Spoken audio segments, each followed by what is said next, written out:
Got a STIHL MS250 chainsaw today that we're going to service. This is the MS250C. We're doing this indoors today because the weather's not very nice and it's dark. So the first thing we're going to do with this service is just a spark plug, air filter, fuel filter, chain sharpen. We're going to engage the brake, which is a case of pushing it forward, and then with some heavy duty gloves we'll just make sure it is actually locked, which it is, and then we'll proceed to start service. And I think the first thing we're going to do is we're going to disengage the spark plug from the engine just so it doesn't actually start, because it's recoil operated, and we'll get going. So these chainsaws are pretty good, robust. This is the two-stroke.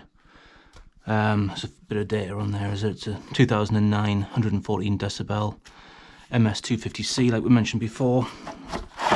And on the chain, we've got a 18-inch 68 tooth, and it's a decimal 325 pitch chain on it. And we'll sharpen that up as well. First thing we're going to do after locking, we're going to open up the back. So it's a case of pressing down that back trigger there, squeezing the throttle, pushing this all the way down past the choke, and unlocking to the left. That means we're going to remove the back plate. Here we've got the air filter, which is just a case of just popping the two side tabs, and that comes off. You can see it's just like a gauze. Not too bad, well, not too bad, there's no splits in it, but it is a throwaway item. Got the shutter gate, I'm going to pop that up, and here's the spark plug cap. In case I pop that off, if we can, got to tight that one. There we go, that's off. I'm going to remove this now. It's a 19mm socket,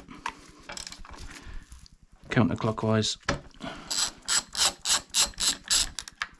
and that comes out. Let's see, quite black. That's a BP MR7A NGK, gap to 0.5mm. Got the new one here, just make sure it's the same one. BPM R7A. There's a comparison. Already pre-gapped. We'll put that in last. The first thing we've got is the new air filter. It just pops on like that. And you put that shutter in. Spark plug as well. So yeah, quite clean. It's had light usage. Too bad. So to show the installation here, got the spark plug, just set it into there. If you can, normally try and start them off by hand, just so you don't cross thread them. There you go, picking up the cylinder head threads, just a case of snipping that up. Don't have to go crazy with it, just hand tight a bit more. And we can put the spark plug boot back on. Should be able to hear it click. That's it, firmly pressed home. Put the shutter back in. That's in the summer operation. If you want to have winter operation, it does actually have, I don't know if you can see on the camera there, a snowflake and a sun. So that is summer with the sun up, which stops the engine heat going to the carburetor. Flip it over, push it down with the snowflake up. We'll lock in there, I'll just show you. The engine heat now is drawn over the carburetor through the intake, stops carburetor icing. It's always a good idea in the summer to put it back to the summer mode, or you can overheat the engine. Well, not overheat the engine, but you'll send too much heat to the carburetor, which will cause different problems. And then just snap the air filter over the top. That's firmly clipped in, just two clips on the side. And then you can just slide the back cover on, turn that to the lock, put that back to the stop position. So there you go, that's the spark plug and the air filter changed. Got the two old ones there. Go through the change of the fuel filter now, which is in here. Being a 2-stroke, which it shows you there, it's fuel plus oil. Get a flat bit screwdriver, just lift the tab up there, rotate. It's retained there on a little bit of string, and the fuel filter itself is in here now. It's a bit tricky to get out, but it is there. We can just manipulate this.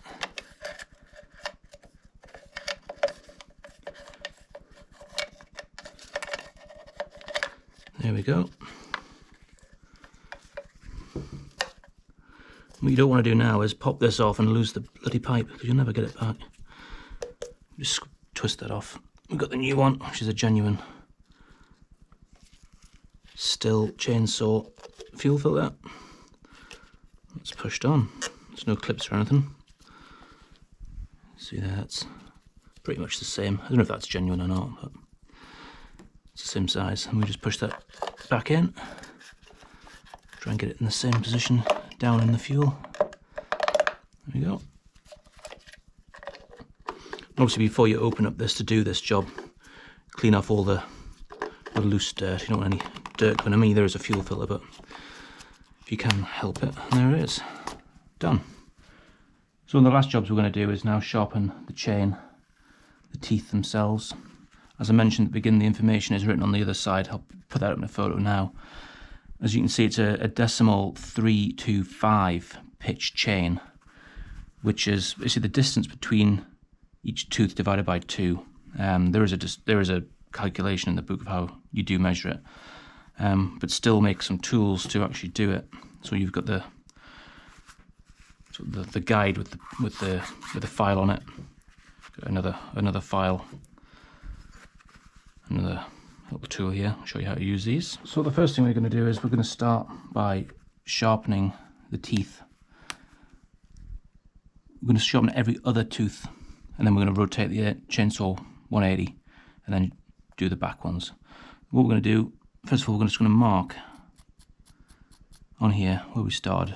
We'll just put a bit on there as well. I don't know if you can see on here, for this 325, it's 30 degrees, 90 to the chainsaw. If you put it there, you might be able just to see that line there is in line with the chain itself. And it's just a case of pushing forward. Obviously, we've locked the chain itself, isn't going to go anywhere. Just a few passes.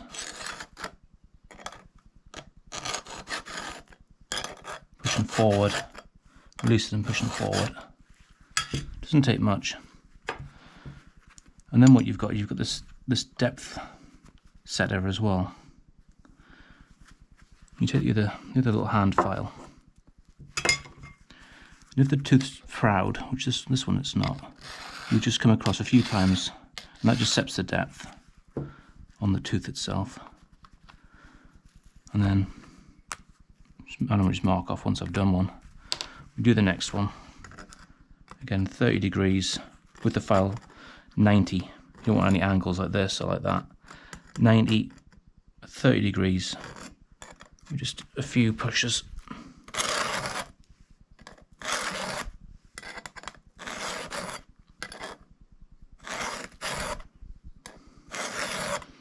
Probably enough. And we'll just measure that. See, that one is a little bit high, so just doesn't take much.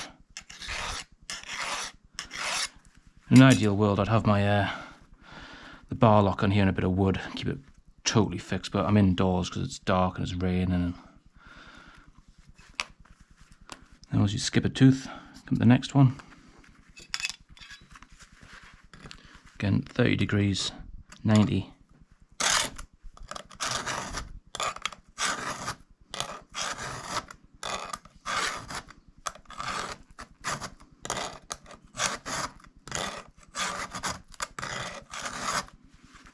go. Just the depth on that.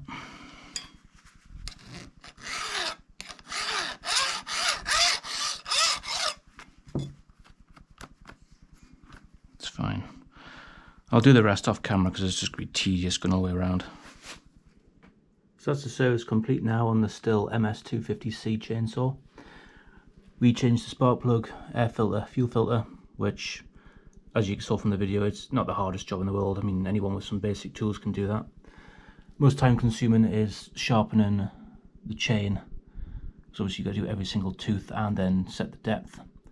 Some people have asked in the past, why don't you just change the chain every single time? Well, yes, you could do that, but if a chain costs anywhere from 20 to 30 pounds and you're charging for a service, which to be honest isn't that much for what you have to do, if you're then adding 20, 30 quid plus VAT on for a chain that doesn't even need changing, it's not really worth it, is it, when you can get a file and still even do a kit, which is there, and you can just sharpen it as an inclusive part of the service. So that's why you don't change the chain. Obviously if it's damaged, then yeah, change it, but if it doesn't need changing, don't bother changing it.